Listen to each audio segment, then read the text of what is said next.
Oi, gente. Então, estamos aqui no quarto módulo e eu estou muito feliz porque esse é um desejo meu realizado de gravar meu curso, de compartilhar esse conteúdo com vocês. E hoje eu queria conversar com vocês. Na verdade, eu quero contar para vocês uma história que vai fazer com que vocês entendam como é que essa mudança funciona e tudo que está envolvido, para vocês terem uma visualização melhor do que acontece quando a gente entra nessa energia da mudança. Então, eu vou contar para vocês é, como é que é a história do mito da caverna de Platão. O mito da caverna de Platão é uma história muito conhecida. Como é que é essa história? A história começa dentro de uma caverna onde algumas pessoas vivem lá, né?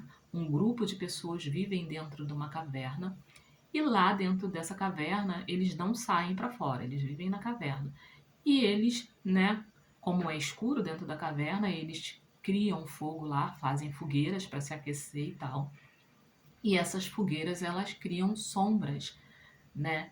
E como essas pessoas não saem da caverna, elas vivem dentro da caverna, essas sombras acabam se mostrando para eles de uma forma assustadora.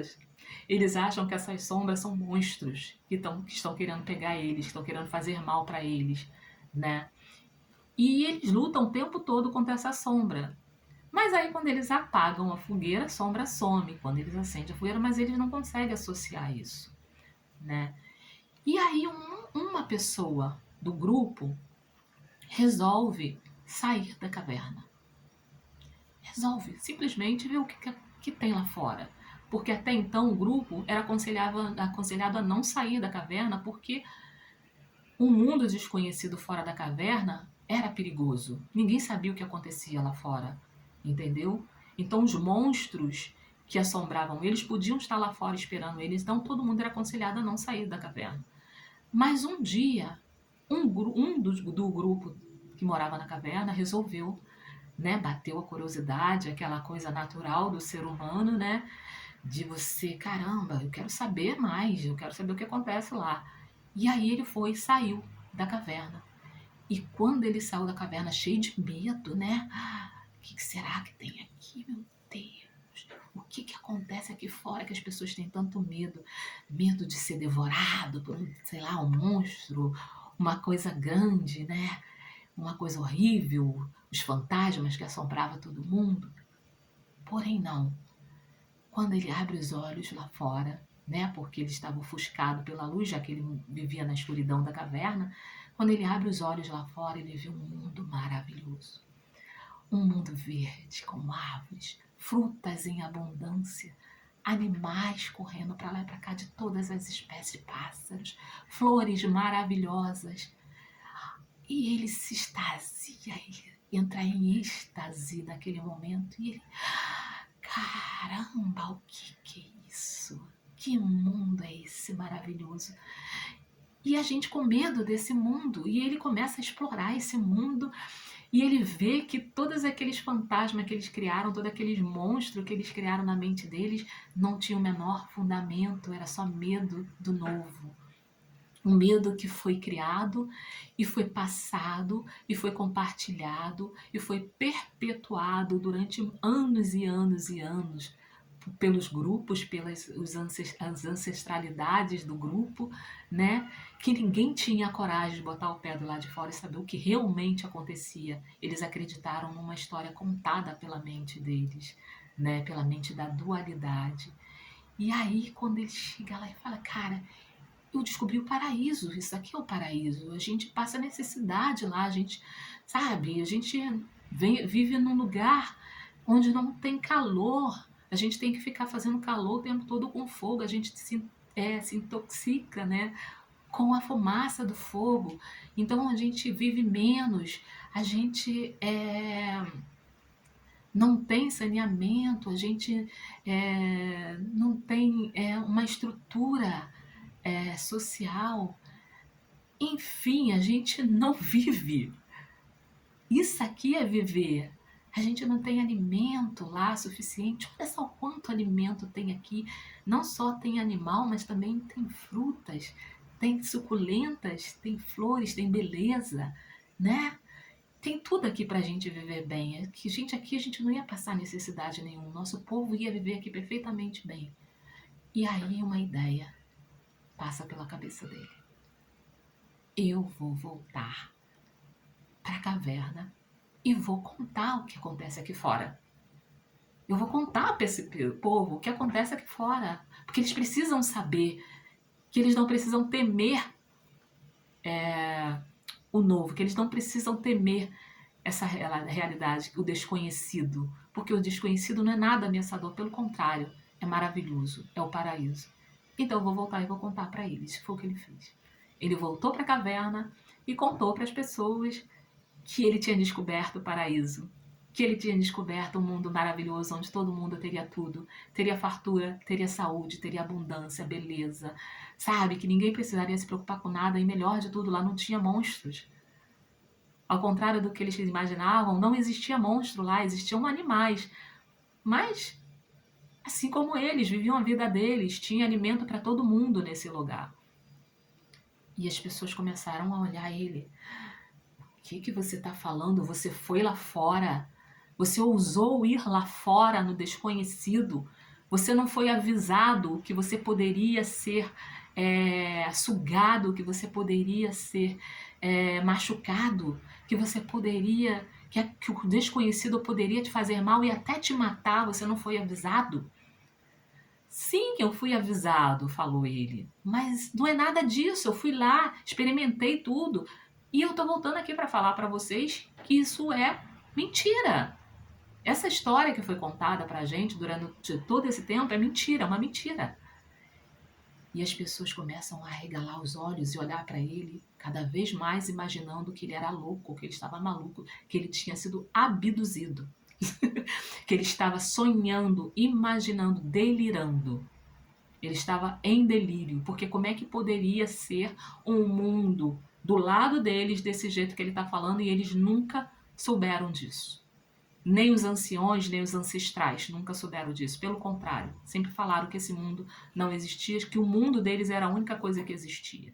E que esse outro mundo ainda era pior do que o deles. E ele vem dizer que lá era o paraíso, ele foi abduzido. Ele foi, não é mais ele, eles colocaram outro no lugar dele e começaram a olhar ele como louco. Né? Ele foi taxado como louco. E é isso que acontece. Qual é o real sentido dessa história? É isso que acontece quando você abraça a mudança, quando você quer mudar. As pessoas do seu grupo, às vezes, te olham como louco, porque elas não aceitam que você não vai fazer mais parte do grupo, ou elas não aceitam que as informações que você vai introduzir no grupo depois que você efetuar a mudança vai causar uma mudança no grupo. E o sistema desse grupo, que é o que perpetua essas memórias, essas histórias contadas, eles não querem que você mude. Eles não querem que as pessoas mudem. Por quê? Porque eu vou explicar para vocês, isso se chama sistema. Nós fazemos parte de grupos, de sistemas. Existe o sistema familiar, que é o primeiro sistema que a gente participa, né? Que é onde a gente começa a experienciar a vida e colher informações e encher o nosso pote. Existe o sistema individual, que é você, a partir do momento que você começa a se conhecer como individualização, né? Porque até os 5 anos de idade você acha que você ainda é parte da sua mãe, que sua mãe e você são um. Vocês ainda estão unidos, né? Mentalmente, emocionalmente, pelo cordão umbilical. Então, até os 5 anos de idade, você acha que você é sua mãe, que sua mãe é você. É uma extensão do outro. A partir dos 5 anos, você já entende, quando as pessoas começam a te chamar pelo nome, que você não é a sua mãe, que você é uma individualização, que você é uma outra pessoa. E você começa a se reconhecer como tal. Por exemplo, eu começo a me reconhecer como Eurídice, né? Você pelo seu nome. Então esse é o sistema, você começa a adentrar e formar o seu sistema individual. E tem o sistema coletivo, onde ficam esses grupos de pessoas que se reconhecem através de padrões, né?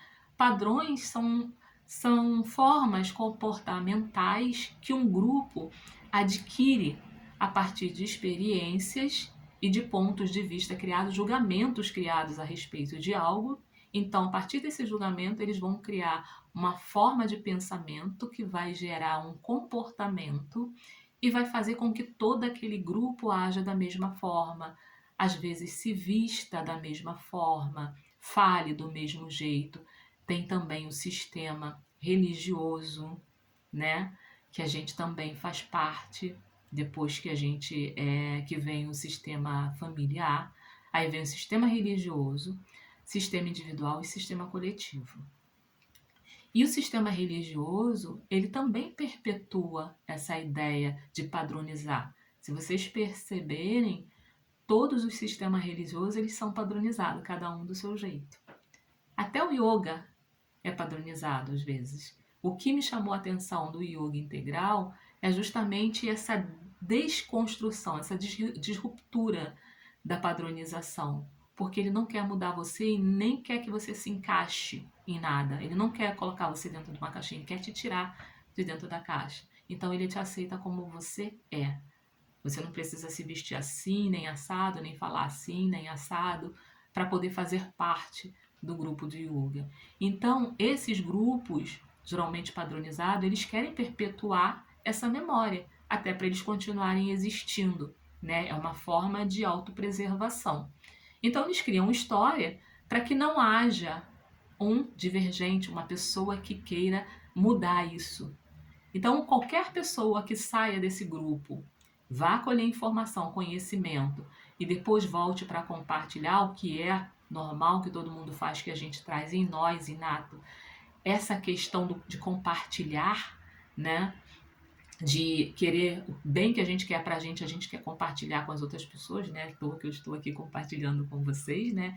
Isso é da nossa natureza, é promover mudanças que melhorem a vida das pessoas. Então, quando essa pessoa que sai do grupo, né, padronizado, volta com uma mudança que vai modificar completamente a forma de pensar das pessoas, lembra daquele medo da mudança que a gente sente do escuro, do desconhecido? Só que é milhões de vezes mais forte esse medo. E esse medo faz com que eles criem uma barreira de proteção, excluindo você. Então, automaticamente, você não vai mais se sentir fazendo parte daquele grupo, e é por isso que, às vezes, numa questão de mudança, você se afasta das pessoas, você se afasta dos amigos, se afasta da família, porque você não se sente mais pertencente àquele grupo, porque você começou a pensar de outra forma. Você expandiu a sua mente e você não faz mais parte daquelas histórias que contam, você não concorda mais com ela, então você vai procurar o seu caminho a partir daí.